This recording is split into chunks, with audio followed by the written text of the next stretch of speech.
And we are live. Welcome everyone. ChatGDG episode number 39. Has been a while. The last one I think was like December or something. We had a little break, but now we are back, and we are back with an amazing guest. Louise, how are you? Hi, Stefano. Thank you for having me today. I'm really good, enjoying the weather here in London. We finally got some sunshine, so yeah, loving it. For a change, I would say for a change. It's like it doesn't last that long, but when there is this weather outside, everyone in London is super Yeah, super happy. you So have to thank take thank full advantage. Yeah, thank you for being here. I really appreciate that. So, without further ado, would you mind to give a little intro about yourself? Absolutely. So I'm Louise Stephenson, and I work within the tech kind of advertising media space. I'm a project manager. And recently, in the last year, I have started my own company. So now I'm a founder. And I also have a podcast called Failing to Succeed. So I'm always dabbling in many different projects. Failing to succeed. I love the name Mm, to be honest, because this is what failure should be, right? So, because yeah, you in order to get there, you need to fail over absolutely. and over and over again. Otherwise, you just don't grow. You're not trying, right? You're If you're not not trying, pushing yourself. Yeah, for and you are now learning. yeah, That's the most exactly. important And thing. that's it. That's all we should be doing is continuing to be curious. 100%. So let's go back like a little bit. You are from originally from Edinburgh. Is Yeah, that I'm right? from Edinburgh, exactly. So I'm from a really small town just outside of Edinburgh, and then I decided to study publishing at university. And I did a really cool internship at Canongate for those who know the media world.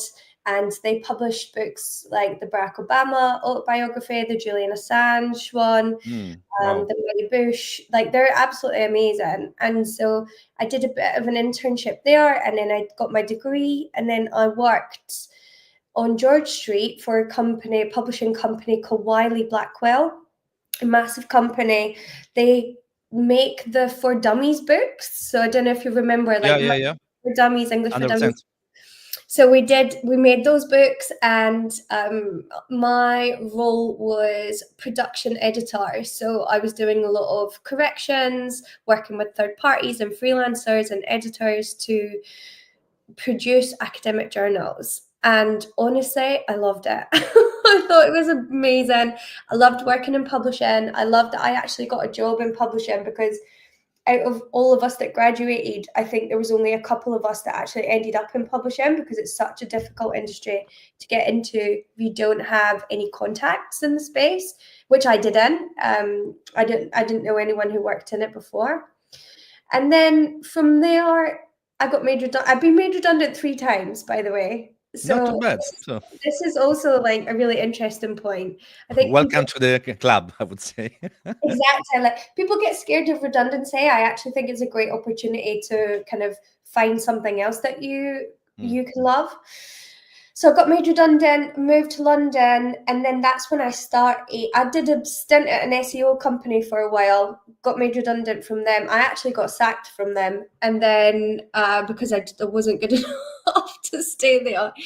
And then I went into Ogilvy, which was the first time I'd worked in advertising. It was the first time I'd worked for a major company that, everyone was trying to work for within the space. They have a great reputation. They're one of the oldest companies in advertising that exist, and they have some of the biggest clients. So we were working on landrover.com. Mm. So we were redesigning the website for them.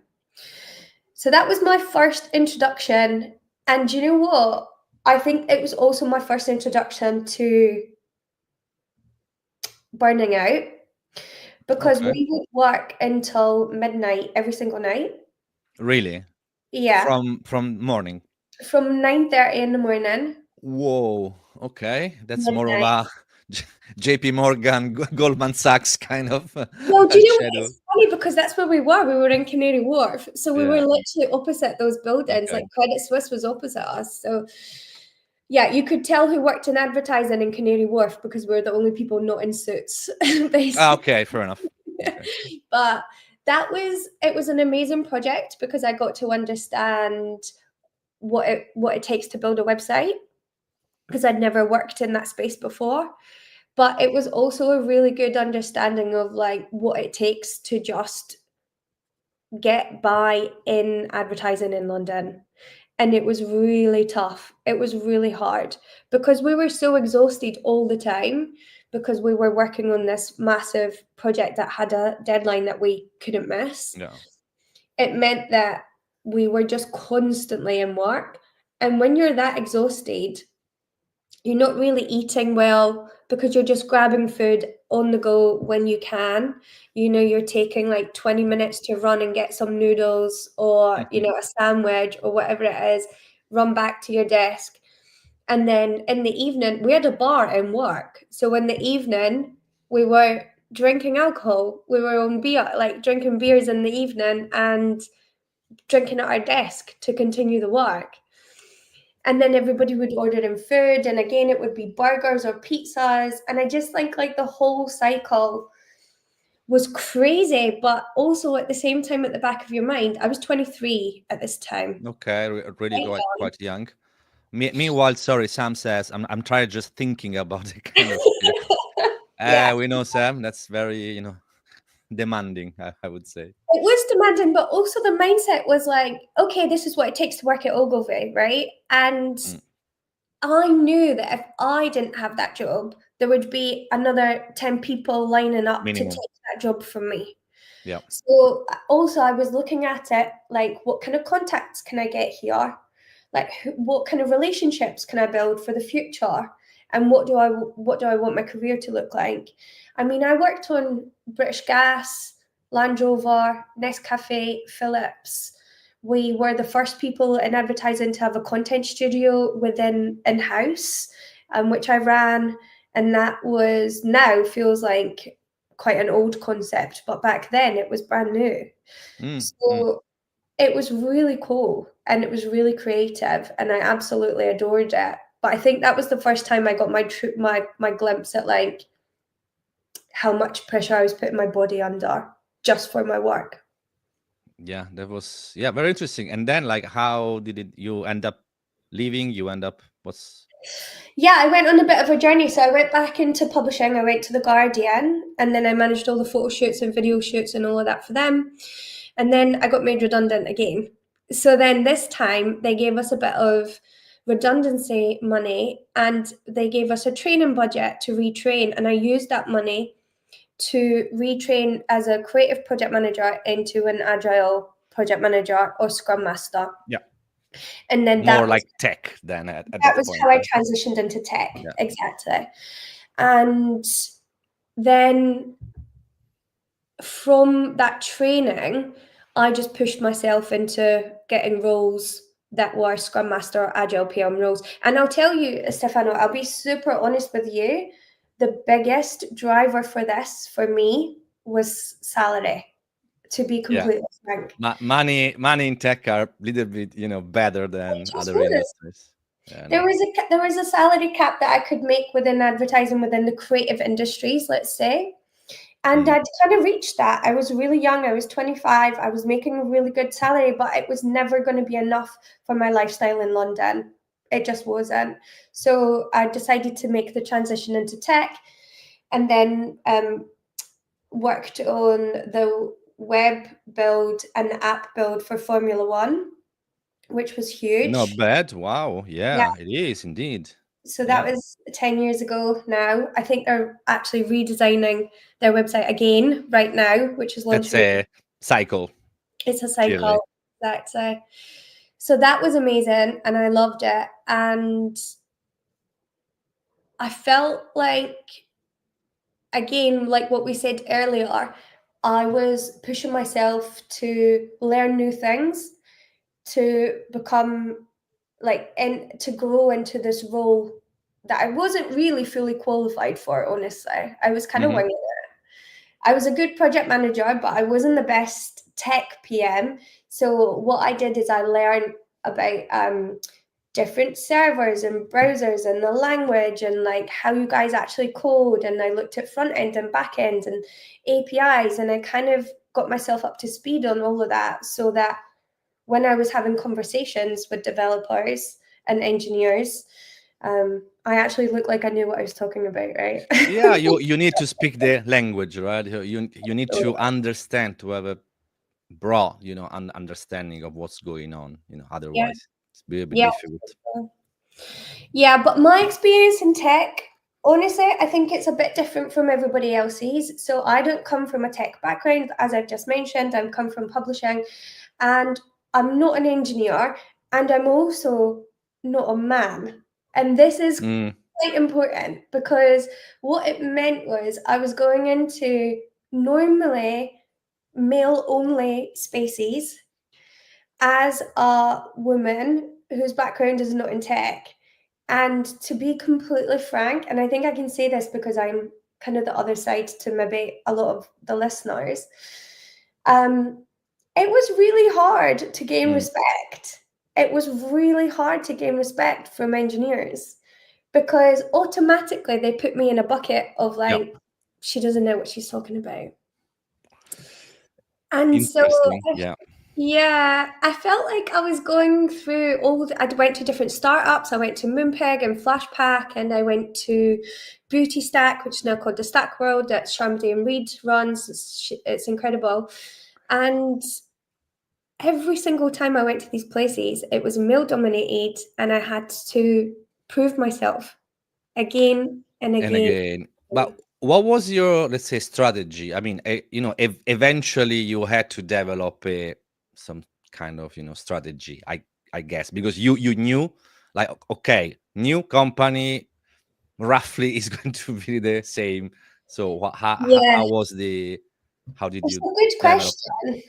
Yeah, it's a good question. I think I was always trying to prove that I actually did know what they were talking about. So, like, being in the technical conversation, okay, I'm not the most technical person in the world. It's just never going to happen. I don't code. But proving that I did understand um, that world, and I could hold a conversation around what needed to be built, and just proving that I knew my stuff, right? And I think that takes time to build that trust. It's not going to happen overnight. But what I did do was I pushed myself into the meetings, into these conversations. And also, I'm a big team player. Yeah, So a it's very lot important. of project managers, especially when it comes to QA, because Hmm. QA is kind of often at the end of the process, they'll, if we're overrunning, or we've missed deadlines or whatever, normally that time period gets squashed. Yeah. And a lot of the QAs, they hate project management, because then they don't get their full time, and then they get blamed for things when it launches and it's full of bugs or whatever. And I think what I did differently was I always advocated for the team, and I always advocated for the time that they needed.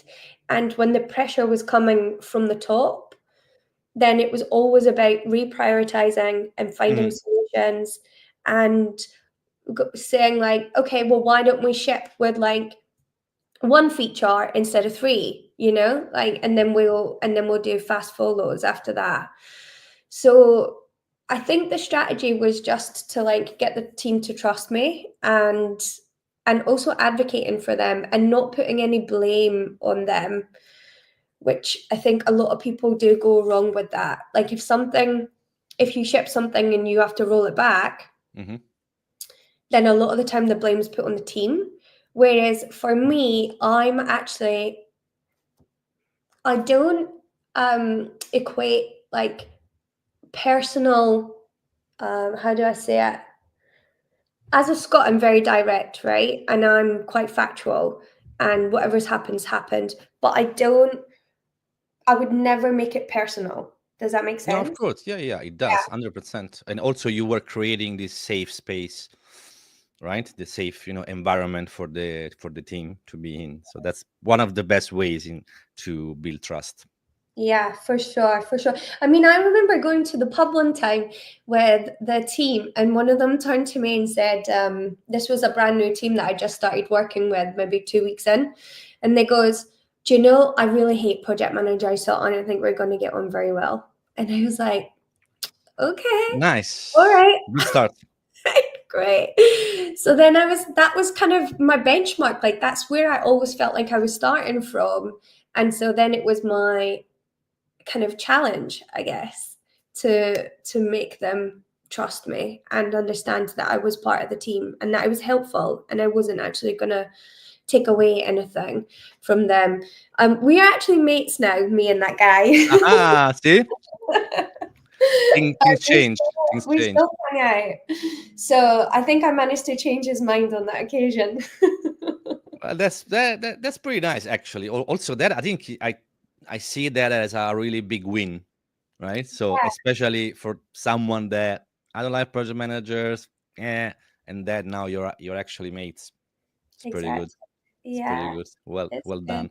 So Well, going to the pub and extracurricular activities do help it as is. well for the It bonding. is 100%. 100%. The best conversations happens at the pub. Yeah. 100%. You meet people, you meet very interesting people, especially something that I found coming from Italy, clearly, to this country. The pub is really important here, the culture of the pub, because Mhm. it's that kind of informal environment which completely flattens the, let's say, structure. So You're right. you can talk to the president, the CEO, the senior in a very informal way. Yeah. Oftentimes, everyone is pretty chilled and pretty, willing to have a good banter, and you can really create relationships. So I never thought about it that way. You're totally spot on. That's exactly what happens. that's exactly what I mean. Pub is a public house. This is what pub means, right? So it's very that's a cultural thing that I really quite like. It's something that Yeah, I've discovered when I first came here, and it's something that I find is really cool. You really bond yeah, with the people there. yeah. Although I will say, I do agree, but I will say that my drinking habits increase when I work in ad agency. Definitely, there's a really strong drinking Yeah, culture that can be unhealthy, and I think what it is like because it's such high pressure and high stress, you try and balance that with yeah, of like course. how do you relax and how do you kind of Compensation. exactly. Oh, you go to the pub, and then when I was at Wunderman, not Wunderman, when I was at VML, we were in the pub most days, and yeah, I don't think that's good either because when I work in publishing, even though they're old school and they can be quite heavy drinkers, I find my relationship with alcohol changes. It's really weird. Yeah, it's true, but then also at the end of the day, it's up to you. You can go to the pub and have one beer. You know what I mean? You don't need to have two, three, It's four, five. I know it's not easy because sometimes you get just carried away. But in theory, pub does not necessarily mean that you get completely wasted. So no, that's no, no. pretty much, That's not what I'm trying to say. I'm just yeah, trying to say. I think the culture in that industry, in particular, in the advertising industry, is heavily rooted in drinking alcohol. yeah. But also the media industry, the finance industry. I Finance, mean, exactly. there are quite a few actually that I can think of. You're So right. I totally see what you say. But Yeah. on a personal level, I think that you can get the benefits of being in a pub and create those relationships if you are able to give yourself some boundaries. Yeah, I, for sure. I will just have one beer. I mean, Yeah. that's it. Yeah, I mean, look, when I was at Skyscanner, the way that we um, interacted with one another outside of working hours was a lot healthier. A lot Mm, healthier. Yeah. okay. For We, example. I saw a big difference. So, we would do activities that didn't involve the pub. Hmm. We'd go for dinner, or we would do, I don't know, bowling or whatever it was that people wanted to do, so that it was like rooted in some activity rather than just drinking. So there wasn't really a drinking culture there, but also that we didn't really hang out that much after work together, I would Hmm. say, which I guess depending on your situation is good or bad. But the culture in Skyscanner was a lot healthier, definitely. Yeah, arrange also to necessarily not rely 100% on a pub is much more inclusive, Yeah, for because sure. there are people that just they don't drink, so they almost never Then come they to didn't the count. never Yeah, come to the pub. So a pub is cool, but also it's really quite cool to have those activity like darts, for example. There is the that's great. flight club in Holborn, Yeah, super fun, or beer pong. No, how's it called? The ping pong place. oh yeah, Okay, I don't remember. So, yeah, and loads that of, yeah, there are tons, and then you can really arrange some team, activities, yeah, for sure. which is Yeah, quite cool. yeah, but Skyscanner was an interesting place. I really enjoyed my time there. They have some, I mean, look, everybody that works there is super smart, right? Just like off the Yeah. bat, everyone who gets into Skyscanner is really smart. They really know their stuff. And I really enjoyed working for a company that I felt cared for people, cared Mm. for their um, putting goals in professionally, personally, and they always have you kind of reevaluate every quarter where you're at, where you want to be, and they support you through that. They also do really cool like initiatives, and they're constantly looking for ways to improve, which was probably the first time I was at a company um, that I felt was actively looking to do that. And not just saying, because many companies say they say things, but then in reality might be different. But in this case, there Yeah, was okay. absolutely. Yeah, for sure. Yeah. I really I mean, look, I found it hard going from agency to client side. I found that transition really difficult Mm, because in agency, everything is fast, yeah, everything has to happen quick, quick, quick. And yesterday. exactly. And all of a sudden, I'm now working on a project for 6 to 8 months that still hasn't been shipped. Personally, I found that really frustrating. Yeah, I think probably the like oftentimes the best like is to have a balance Mm, between the two things. Like, mm, but yeah, it is difficult. Of course, yeah, big corporations. There are people, especially if they work at massive scales like the likes of Google and Meta. They can genuinely work on a project for a year, and that project will never see the light of absolutely. day. And I found that too frustrating. So I was operations within the product design team, Mm, and I would see these products being designed, and they're absolutely fantastic, but they've not seen the light of day. And like they've been working on products for 2 years that still haven't gone anywhere. And to come from somewhere where you're constantly like even in publishing, when we published something, we were publishing a book, it was a physical product yeah. I could see that I'd worked on and that I'd completed and brought to fruition. I really enjoyed that. So now I'm in a company where I feel like I'm going round in circles. The other big thing that I've never experienced in any other company before, and I think this is quite common for client side, is I would ask people how we could improve process because that was part of my job. Yeah. I would work out the best way to do that. And then I'd have to sell it back into people so that they would actually use the process that I'd worked on that was to help them in their day to day. And I found that really strange as well.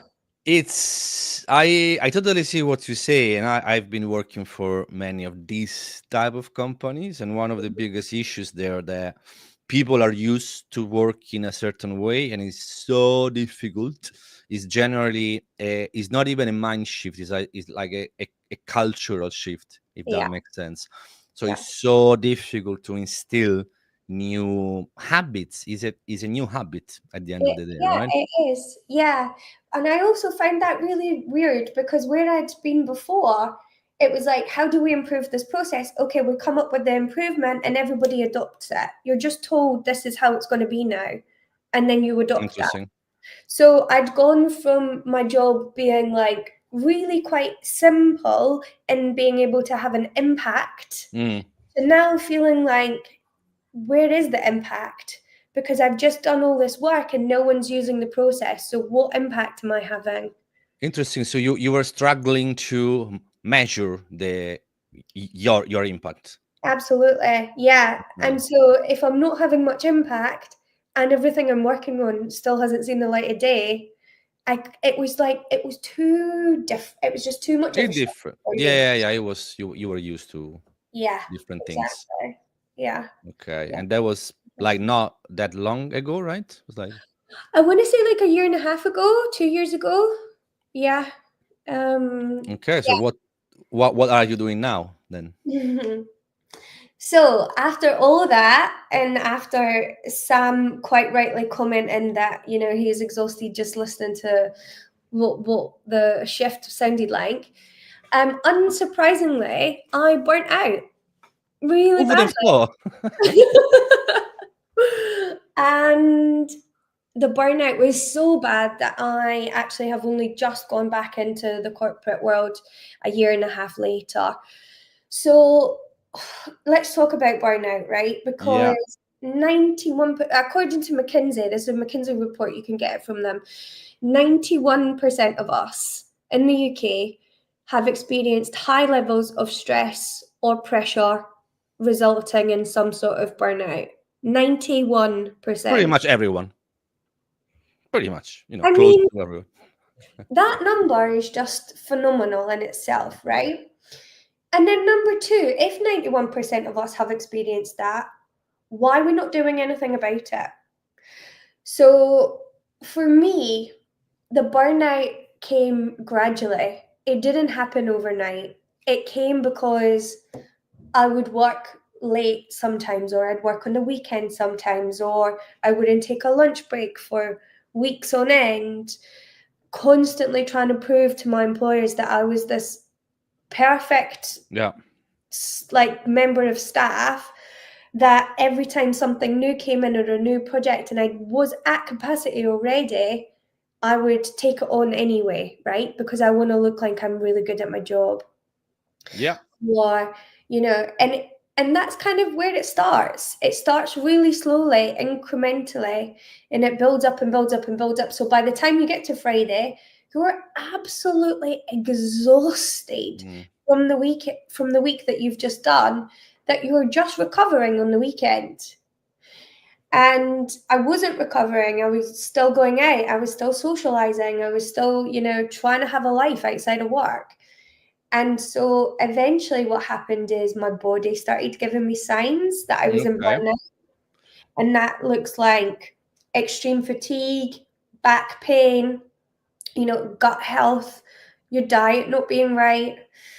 yeah, Um, and again, none of this looks like burnout, right? It's like, oh, I've just got a bad back because I've been sitting on the chair all week or whatever.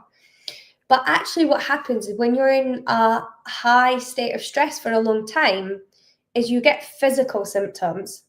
yeah, Those are the physical symptoms that play out in your body, rather than saying mentally something is too much here and therefore I'm having a physical reaction in my body. You just go, oh, I have no idea what's going on with my health. Maybe I'll go to the doctors, or maybe I'll change my diet. Or, a big one was me thinking I wasn't getting enough energy from my food.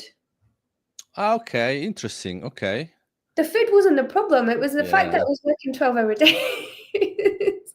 you could have eaten pretty much any kind of food, but that would not make it any Absolutely. difference. So that's really interesting as well. And also, I think a lot of this pressure comes from ourselves, but a lot of it also comes from the top. And when you're in a company, if you're getting pressure top down, it's really hard to push back. And it's really hard to set strong boundaries. Yeah.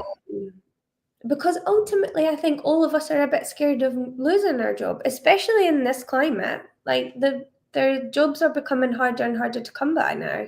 There's people being out of work for years. Yeah. Good people who are good at their jobs, but just because there's fewer and fewer jobs now in this space, and it's harder to get them. So I think people can get a bit scared to lose their job, and so they just say yes to everything. Yeah, they're becoming yes men. Just say yes, yes. And also, I think another point is like there is also quite a lot of social pressure, if that makes sense. So it can be Mm, you like you build some pressure on yourself. Some pressure comes from the top, but there is also a little bit of a peer pressure and a yeah, social pressure that you need just to go on. yeah, Show must go on. Like exactly. Freddie Mercury says, show must go on. And the other thing is, we see rest as a reward rather than a basic need. So I think we don't always prioritize that rest time that we need, because sometimes we feel like maybe we don't deserve it, or maybe it's not as important as being productive, because we see being productive as part of like the structure that makes you good enough or a successful person. Like, how productive have I been today? Was my day successful because I Yeah. got loads of work done? When you rest and you don't do anything for the day, you don't see your day as successful as the productive day. Yeah. I mean, I'm 100%. But that begs the question: how do you measure success, or even better, what is success? What is it? Yeah, Exactly. what is it? Because for quite a few people, it's like, yeah, I'm the CEO or something, or I'm the VP or something else. So that does not necessarily mean that if you are at that level, you are a successful person, if that makes sense. It doesn't. It's all about balance, and it's all about finding what works for you. A big thing that we do not do is put boundaries in place and hold them. So a boundary could be, I'm always going to take an hour's lunch break and then stick to it. Mm-hmm. Or it could be, I'm always leaving at 5:30, because God forbid we should leave like when we're actually contracted to leave. And these boundaries, they don't have to be huge, but you do have to be consistent with them. So on a Monday or a Tuesday, I'll find I can work through my lunch break and I can work till 7 o'clock at night and I'm all right. But come to Thursday or Friday, I can't do that. And my brain is done at 4 o'clock. But if I had stuck to those boundaries at the start of the week, I would have been more productive for the rest of the week. For the long run. Yeah, Absolutely. it's not a sprint, it's a marathon. Completely. And the other thing that I think I had to go through a period of learning was, if I look after myself first, then I can be better at my job, I can show up better, I can be kinder to people, and it ultimately that is benefiting everyone. Because the big thing that I found at a lot of these companies is, and I used to be like this as well, especially when I worked on forge.com. We created the first ever e-commerce journey to buy a car online during lockdown, which Okay. was incredible. It was so good. But what I found when I was working at that ad company, particularly on that product, was that because I wasn't being kind to myself and giving myself what I needed, I couldn't be kind to others. And Yeah. so I would get short with people, and I would speak to people in a way that right now I wouldn't dream of, because I wasn't giving myself that. And I've gone back in a year and a half later, and I found that that is still the case a lot of the time.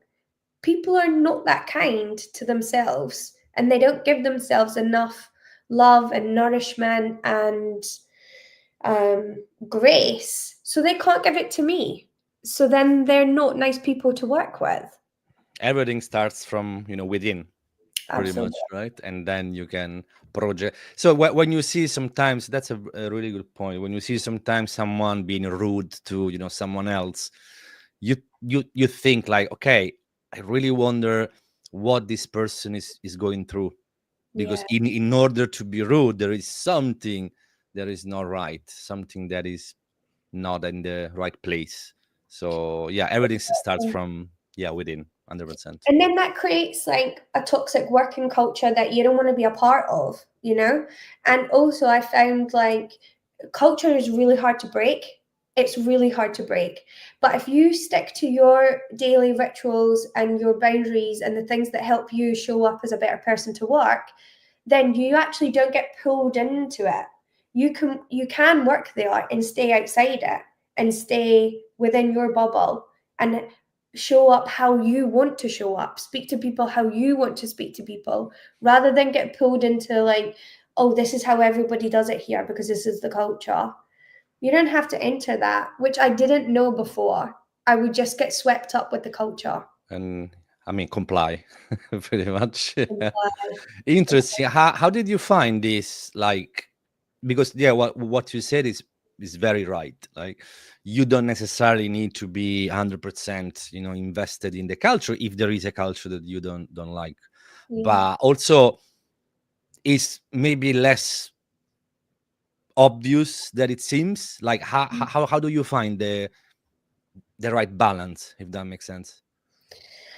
Right now, what I'm doing is I've actually come out of a company recently because I really didn't like how they were treating me, and I've gone into Okay. Hearst, which is very similar to the Times. I know we both worked at the Times, Yep. and what I really enjoy about Hearst is that people are kind, people are nice to each other, and they know that even though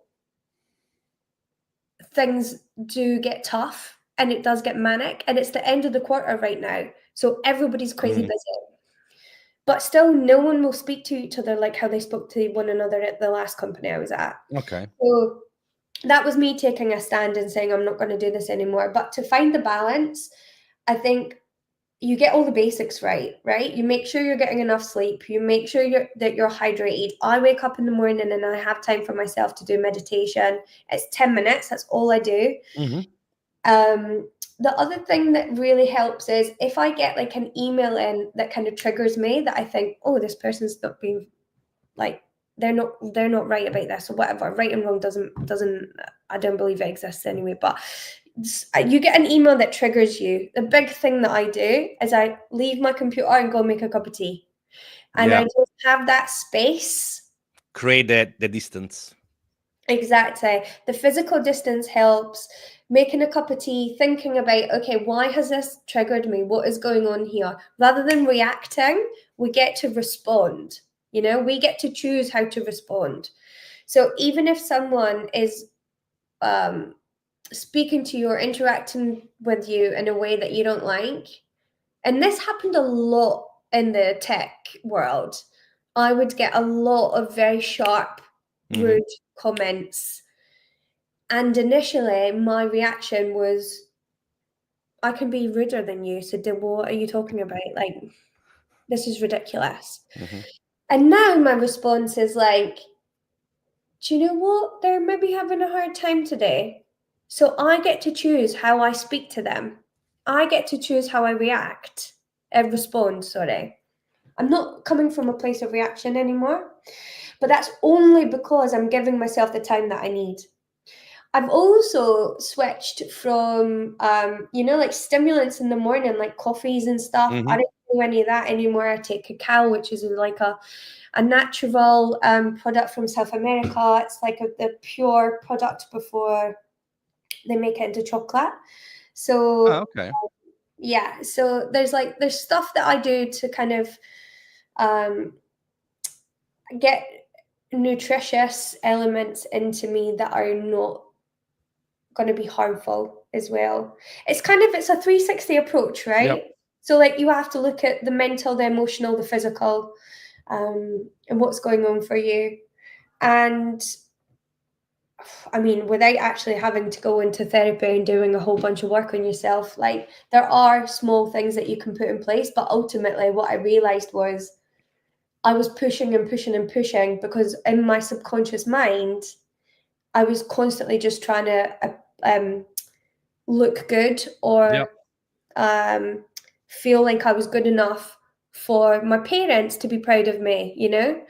There's all these external factors that we don't realize are actually driving the way that we act with one another because Yeah. they're buried somewhere in our subconscious. So so yeah, when I went through that burnout, I was having panic attacks daily. I got to the point where I just Wow. couldn't work anymore. And the other thing that happened is I didn't know the help that was out there. I didn't know who I could turn to. I literally had no idea. And I felt too ashamed to go to the GP and ask for time off because it felt like a failure.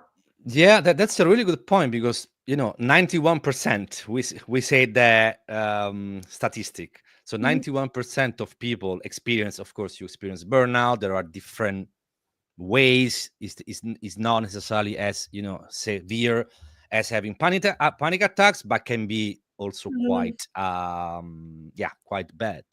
mhm. But then people either don't do because they don't know that there is anything that they can do about that, but also maybe if there is, they might be scared, they might be ashamed, they might be, because it's a very big let's say stigma, if that makes sense, right? Absolutely. Yeah, definitely.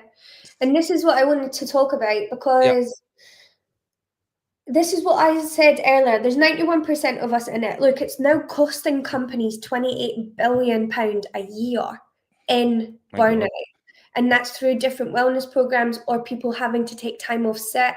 I know Meta has a program where Mm, if you're in burnout, you can be off for up to 6 months and they're still going to pay your salary. So like they then have to get somebody in to cover you. So it's costing companies so much money, and yet we're still all kind of not talking to one another about this. And um, and I just think it's so important to get rid of the stigma and to get rid of the shame, because if the companies don't have a culture in place or programs in place that can support you, and then you feel like you're too ashamed to actually take the help, then it's just going to get worse and worse. So we definitely have to be more open about it. I was telling you before the podcast that every time I post about this on LinkedIn or Instagram or whatever, yeah. people always message me directly about it. They never want to talk about it To on comment a publicly. post. They never want to comment publicly. But so many people message me privately to say, I went through this, or I'm going through this, or, I feel like I'm losing my mind. I don't Mm, know what's going on, but I know that my body is shutting down. And why don't people want to comment publicly? It's because we're all ashamed. We think yeah. there's something wrong with us. Yeah, But because the corporate world is just pushing people too far. squeezing, literally Mhm. squeezing people. So what now? We are finally at the point that you're doing something about it, right? I am, yeah. So I started a wellness company last Oh year yeah. called 2.0, which it's been so exciting. And the biggest shift that I see is that when I was working before for somebody else, I would be exhausted by the end of the day. And now I'm working on my own thing. I'm so energized and I absolutely love it. So what we do is we're called 2.0, and we help people get to like the next level of wherever they're at across health, relationships, finance, and well-being. And we do events, training. We have a brand new course out about stress management, believe it or not, and burnout, which is a really simple 8-step program Hmm. looking at why we get ourselves into this. So looking at our limiting beliefs, our inner critic, archetypes, how to set boundaries, and really how to put this in place in your day to day. So we have small tips, tools, little things that you can pepper throughout your week to support you. So you get all of that. So actionable points, Actionable actionable. points. real actionable points that you can put into your day that are less than 10 minutes. And because we know that no one's got any time. No, of course. This is the other Yeah. thing. So we do events like breathwork and sound baths as well, if you really want to kind of go a bit deeper. But we do a lot of corporate training now. So we go back Okay. into companies and say, this is how we should be looking at well-being, wellness, whatever that word means for people, because I know it comes with a lot of connotations. And essentially all it is helping staff understand how to not get themselves into burnout. Does that make sense? So Yeah, it's it does indeed. giving you tools and it's very practical. All our stuff is practical because there's enough theory. The other thing that we don't do is tell you how to manage your diary.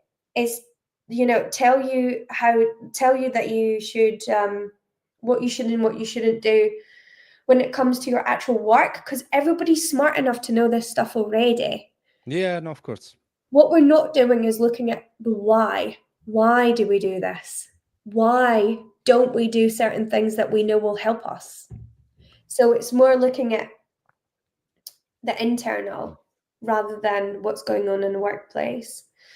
And So yeah. how's it work? It's like, is okay, some of the stuff are at corporate level, you said, Yeah. but it's like a cohort. It's like there are like different Yeah. tiers. I don't So I we don't have know how. different events. We have corporate training where we go into companies and do the training. We also have the course where companies can buy the course and whitelist it, and then the staff can get access to that. And then we also do personal development weekends in Mallorca that are more kind of at C-suite level, Okay. because I really believe that this comes from the top. Culture starts at the top. It's impossible to do it the other way around. So we're running events in London and just building a really nice community around how we nourish ourselves. When is the next one? For When's example. the next one? So right now we have our personal development weekend happening in Mallorca. Hmm. We have them happening almost monthly. Okay. So that's an apply um, situation because they get booked up so quickly. So you can apply for that, and then we'll go through a bit of a process, um, figuring out if you're the right candidate for the personal development. And that's more about legacy and what you're leaving and what your purpose is and what you're here on earth to do, basically. Mm. So we have those happening all the time. And then if you're corporate, you can get in touch and then we can talk about packages. So that's kind of how it works right now. Okay, it's pretty good. And how many of you are in this company, the 2.0? So actually, I've developed a bit of a different business model. So what I do Hmm. is Interesting. instead of having a team of staff, I work with collaborators so that I can be the expert in my thing, they can be the expert in their field, and then I pull in collaborators who are experts as and when I need them. So, Okay. for example, if we're doing a breathwork event, then I'll pull in an expert breathwork collaborator to come and work with me for that event. And the other thing I don't have is a fixed location because I believe space is very important. Your environment is super important. So we do a lot of our events in art galleries, in crypts, in churches, old churches, because I believe the space is just as important as Yeah, the it is. activity that you're doing. It is 1000% so important. Your surround this. That makes sense. You need to be you need to develop some good vibes. You know what I Absolutely. mean? Yeah, So, energy is so important. And I think when we're stuck in our corporate offices, a lot of them are dark, they're cramped. You don't feel like you have that spaciousness that you need.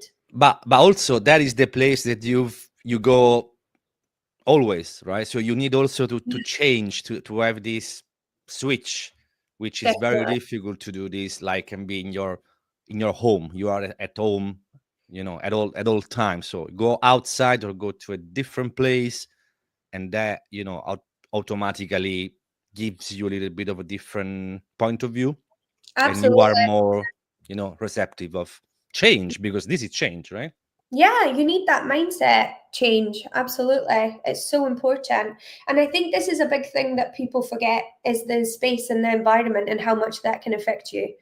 Like it's so hard working in these offices with like the bright lights that are glaring off your computer and um, you know, stale carpets and all of this stuff. For It's not many, many ideal, hours. you know. For many, many hours. Yeah. Yeah, So exactly. you work then with so with collaborators, but like you are the founder or the co-founder of this Yeah, I'm the company? founder. The Yeah, founder? it's my company, and then Okay. I also co-founded another company called Thrive, which is co-founded with Emma Colbeck of NUAT Studios, and this is where we put the course together, the 8-step really simple plan for how to stop yourself getting into burnout, or if you're in burnout, how to pull yourself back out of it. So we are the co-founders of that company, but it ties in really well with 2.0. And everything that I do now is about helping people to better themselves and to think about things in a different way that maybe they didn't think about things before, and really discover why they're doing things. Because, like I said, we're on a hamster wheel. A lot of it Yeah, is driven by our subconscious. A lot of things we do just because we've always done them. exactly. And, And that's, that's why it's difficult to bring change, even though getting back to one thing that you said, okay, I come up with a better process. It's so difficult to, get people to actually do that, yeah. because they always done the good old way, the good old thing, So Yeah. yeah, interesting. So and then like how old is this company? So I was actually developing it at the time where I went into burnout, which is hilarious. Hmm. So it's a year and a half old now, and last year we spent the whole year doing events, testing what works, what doesn't work, what people are interested in, what they're not, testing different price points, and now we're honing in on our top tier products, if you like, which is why we know that the products that we got work so well, Yeah. because we've been testing them for a year in the market. Which is quite a long time. Just out of curiosity, how did it start? So you had this idea, you found this company, but what was the first test, if that makes sense? It's like how did you m- You know what? actually make it happen? It's a really good question. So the first idea that I wanted to do, I completely failed at. But Hmm. no, but like royally failed at. So I wanted to start a festival, which was a weekend of rest. Mm. So celebrating rest. So a lot of like wild swimming, sauna and cold plunge, workshops, but just in nature, complete rest, decompression for the nervous system. And in order to do that, I had to borrow some money, and I borrowed money, and the festival never happened. And we just didn't sell enough tickets. I didn't Yeah, have a big enough community. yeah. And so that was my first failure. And that was the first thing that got me started. And then from then, I thought, well, I have to pay this money back, so I have to keep going. And I just kept going. Interesting. How did you build this, let's say, community of yours that now is growing and growing and growing? What was the, I don't know, Mostly through strategy? social media and the community events. So that's why we had an event every single month so that people could keep coming back, meeting the same people. The ticket prices were low so that we could get kind of like a mass reach. And so the events really built the community in person events, sorry. I Yeah. really didn't want to do any online events last year because I think we all got a bit kind of exhausted from all these. But especially for this topic, right? So that's Absolutely. probably you have to be there. And what did you do? Did you create events at, I don't know, meetup.com, like one of these website? Like I how do? built my own site. I built my own site through Squarespace Hmm. after like after 14 years in the industry, I was like, okay, I've got the basics, I can do this.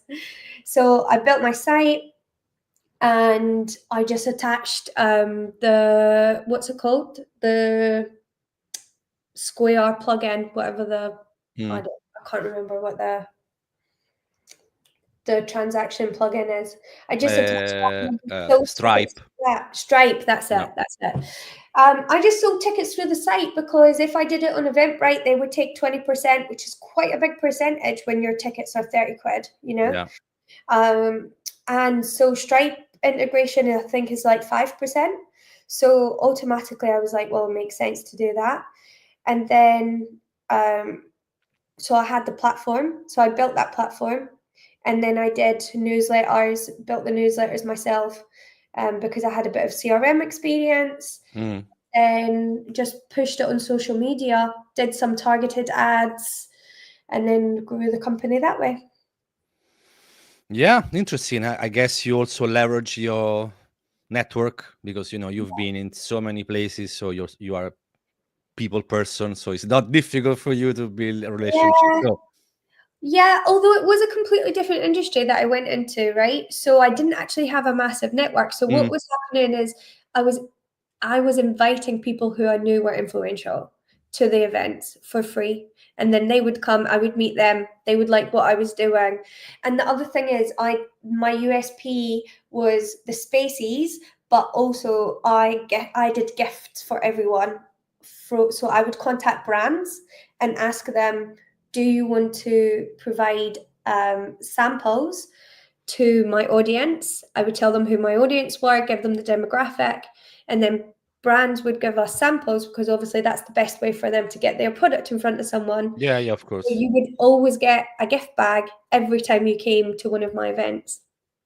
That's a very nice touch, actually, and also is a win-win for you, for the company. So yeah, that's very clever, and also for an attendee.